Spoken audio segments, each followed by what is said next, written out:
So mga tol, naglabas na po ang PBC or Premier Boxing Champions ng trailer ni Manny Pacquiao versus Mario Barrios. 16 na araw na nga lang po, magaganap na ang laban na yan sa MGM Grand Garden Arena, Las Vegas. Kasabay po ng paglabas ng trailer ng PBC, naglabas din si Manny Pacquiao ng sariling trailer sa kanyang social media account.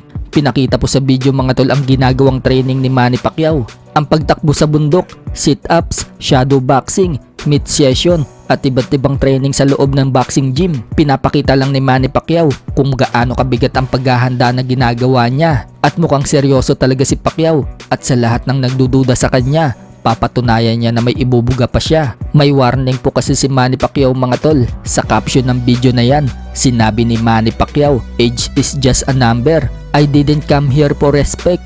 I came to earn it the hard way on July 19. So para kay Manny Pacquiao, number lang ng age ang nagbabago, pero yung lakas niya nandiyan pa rin.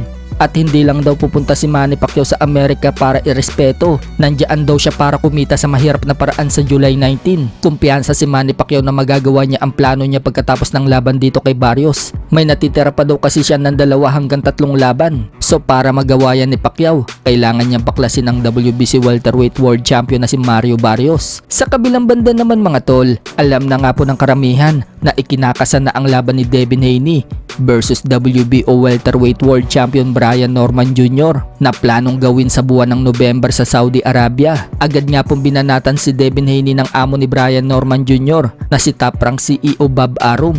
Tinawag po kasi ni Bob Arum na track star itong si Devin Haney. Ibig sabihin, star sa takbuhan itong si Devin Haney. So mukhang sinasabi po yan ni Bob Arum para pagdating sa laban, mahiya itong si Devin Haney na tumakbo ng tumakbo at mapilitan itong makipagsabayan kay Norman. Dahil sa mga pahayag ni Bob Arum mga tol, nainis ang mag-amang Devin Haney at gumanti ito kay Lolo Bob Arum. Sinabi po ng ama ni Devin Haney na si Bill Haney kung ano-ano na lang daw ang tumatakbo sa bibig ni Bob Arum. Nakakalimutan daw siguro nito na wala na daw itong in charge. Tatakbo daw yung anak niya para bigyan daw si Norman na malaking laban sa buong karir nito sa boxing. Habang yung ESPN, tumakbo na daw palayo sa Top Rank. Ayaw na daw makipag-business. Habang si Devin Haney, ganyan din ang banat kay Bob Arum.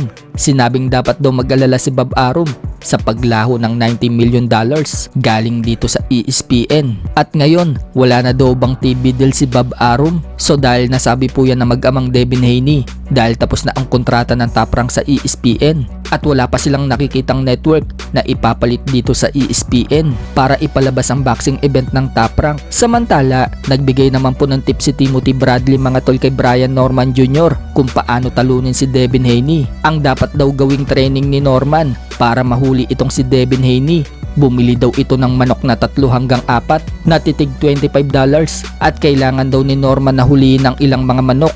Yan daw ang kailangan ni Norman mga tol. Hindi daw kailangan ni Norman na kumuha ng ka-sparring na tao. Kapag wala daw mahuli si Norman mga tol na manok, hindi daw niya mahuhuli si Devin Haney. Pero kung makahuli daw si Norman, sigurado tatalunin daw niya itong si Devin Haney. So parang pang-aasar po yan ni Timothy Bradley kay Haney. Tawagin ka ba namang manok?